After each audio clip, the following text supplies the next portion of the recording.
সবাই বলে বাচ্চাদেরকে টিভি দেখতে দিও না, ফোন হাতে দিও না, কিন্তু বাচ্চাদেরকে তাহলে কিভাবে এন্টারটেইন করা যায় সেটা তো কেউ ভাবে না। ঝিল্লি ভেবেছে, তাহলে এভাবে এটা পুরোটাই গ্রিন। শেষমেশ এই পুবালি ম্যাডামের জন্য মান সম্মান ইজ্জত সব ব্যাপারে জলে চলে যাবে। শেষমেশ বলিউড গানে দেদি করে নাচতে হচ্ছে আমায়। ওদেরকে তো টিভিটা দেখতে দিলেই পারতেন। সেই বেলায় আপনার ডিসিপ্লিনের শেষ নেই, নিজেকে তো হাম্বড়া ভাবেন কেন সবসময়? শোনো, ওদের বদভ্যাসে তো শেষ নেই। তাহলে আর কি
কিরে, তোদের কেমন লাগলো? খুব ভালো। ওরে ভালো না লেগে আর কোনো উপায় আছে রে মা? হ্যাঁ,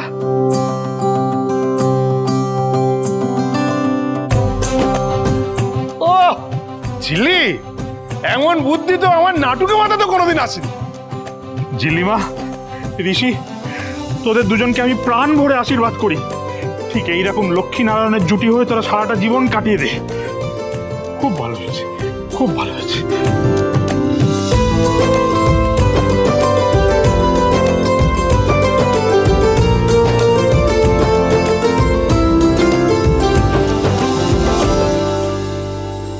সবসময় খালি আনন্দ ফুর্তি হচ্ছে। এই করে করে যে কত কাজ পেন্ডিং পড়ে আছে সেটাকে বুঝবে কেউ? বুঝবে না। আমাকে ফার্স্ট আওয়ারে যে অফিস যেতে হবে আমাকে, এটা যে কত বড় চাপ, এত কাজ পড়ে আছে, সেগুলো কেউ চিন্তা করবে না, ভাবলে চিন্তাও করবে না। খালি আনন্দ ফুর্তি হচ্ছে, ওটাই জীবন। তাহলে আমারটা কি? হ্যাঁ, সিরিয়াস থাকা, কাজকর্ম করা, পড়াশোনা, এগুলো কোনো জীবন নয়। রেস্ট নেওয়ার সময়ও এত বকবক করলে কি করে আর রেস্টটা হবে? মানে মাথাটা পাতলে তো রেস্টটা হবে, তাই না? মানেটা কি? তুমি এসেছো কেন আবার আমাকে দিয়ে কিছু করাবে এখন নাকি? হ্যাঁ, শোনো, আমি খুব টায়ার্ড, এখন আমাকে জ্বালিও না।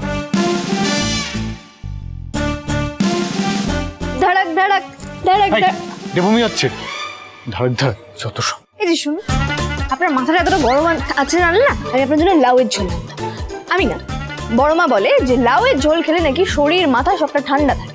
কিন্তু এখন কিছু করার নেই, এই চিকেন স্টুটা এনেছি, এটা খেয়ে নিন গরম গরম। হ্যাঁ, আমি যাই, দেখে আছি বাচ্চাগুলো ঘুমালো কিনা। এই দাঁড়া, হ্যাঁ এসেছেন নাকি আবার? হ্যাঁ, কে? পুবালি ম্যাডাম? হ্যাঁ, মাঝরাত না কেন? তাহলে এইসব ডিপোমিগুলো করছো কেন? ভালো বউ, এর অভিনয়, এসবে কি দরকার এখন?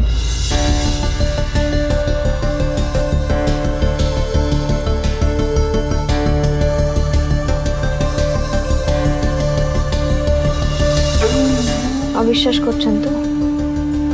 ভাবছেন আমি আমার দাদার কথায় স্টুতে কিছু মিশিয়ে আপনাকে খাইয়ে দিচ্ছি কিনা? আপনি যেমনটা পছন্দ করেন তেমনটাই বানিয়েছি, গোলমরিচ আর অল্প বাটার দিয়ে। তোমার এই কথাগুলোই না ঠিক করেছো। কি বলে তুমি দোলের সময় চলে যাবে মানেটা কি? Who's asked you to leave?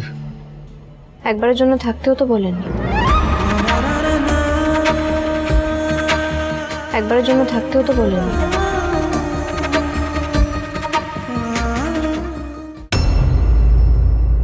উল্টে কি বলেছেন? আমি আমার দাদার হয়ে আপনাকে ঠকাচ্ছি।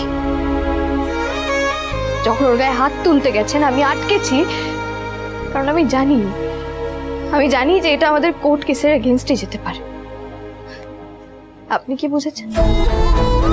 আপনি আমার দাদার গায়ে হাত তুলছেন বলে আমি আটকাচ্ছি, তাও সেটা সবার সামনে। একদম না, একদম না। আপনার যখন ইচ্ছা হবে আপনি আমাকে বকবেন, শাসন করবেন, অপমান করবেন। আর আমি যদি কিছু বললেই সেটা তখন হয়ে যায় ডেপমি, বিশ্বাসঘাতকতা, নাটক, তাই না?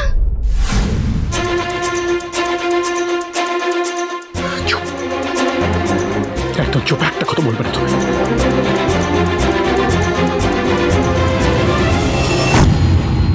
ঝগড়াস মিল হওয়ার এত চেষ্টা, তারপরেও এত ঝগড়াস। সিসিটিভি ম্যাডামকে কাল সকালেই জানাতে হবে।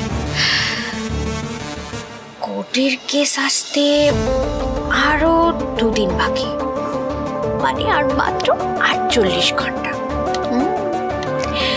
লোহা গরম থাকতে থাকতেই হ্যামার্সের পরে মরতে হবে। চুপ করা, একটা কথা বলবে না তুমি। কেন জোর করছেন আমাকে? ছাড়ুন, হয়তো বিশ্বাসঘাতক। চুপ করো, একদম সব কথা বলো না। এমনি আমার মাথা ঠিক নেই, তারপর মাথা ঠিক নেই? কতটা মাথা ঠিক নেই বলুন না, কতটা মাইন্ড স্পেস দরকার আপনার? সারাদিন একটা মানুষকে দেখছেন, তারপরেও আপনার মনে বিশ্বাস অবিশ্বাসের দোলাচল চলছে। কতটা মাথা ঠিক নেই? পারবেন উত্তর দিতে? পারবেন না। আর আপনার উত্তর আমার চাইও না। আপনার সরি, থ্যাংক ইউ কিচ্ছু চাই না। আমার জন্য আমার নিজের বাবাই কোনোদিনও ভাবলো না, সেখানে আপনি তো। সেখানে আমি কি? হ্যাঁ না, কি হলো? চুপ করে গেলে কেন? কি হলো বলো? Tell me. না, তোমাকে এখন বলতেই হবে। সেখানে আমি কি? থেমে গেলে কেন বলো? কি হলো? হ্যাঁ,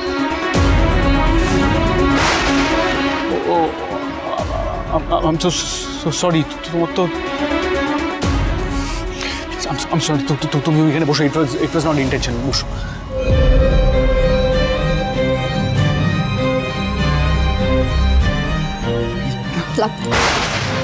কোন দরকার? এর আগেও এরকম ক্ষত আমার অনেক হয়েছে, আমি একাই করে নিতে পারবো। এই শোনো, একদম ডেপমি করবে না। একটা কথা বলবে না তুমি, আমাকে দেখতে দাও। বললাম তো দরকার নেই।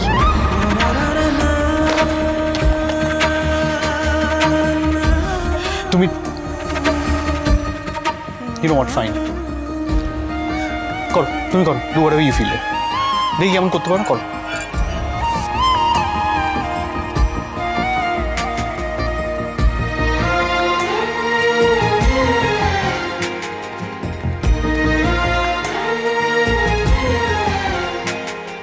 আচ্ছা, চেষ্টা করা হয়েছে?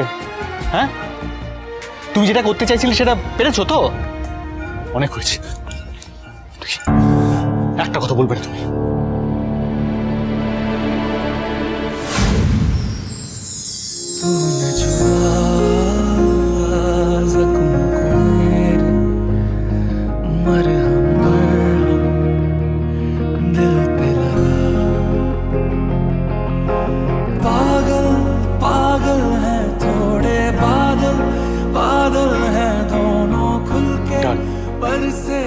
ব্যথাও দেবেন আপনি, আবার সেই ব্যথায় মলমও দেবেন আপনি।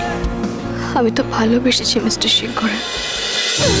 সুজনে রয়েছে যেন তেঁতুল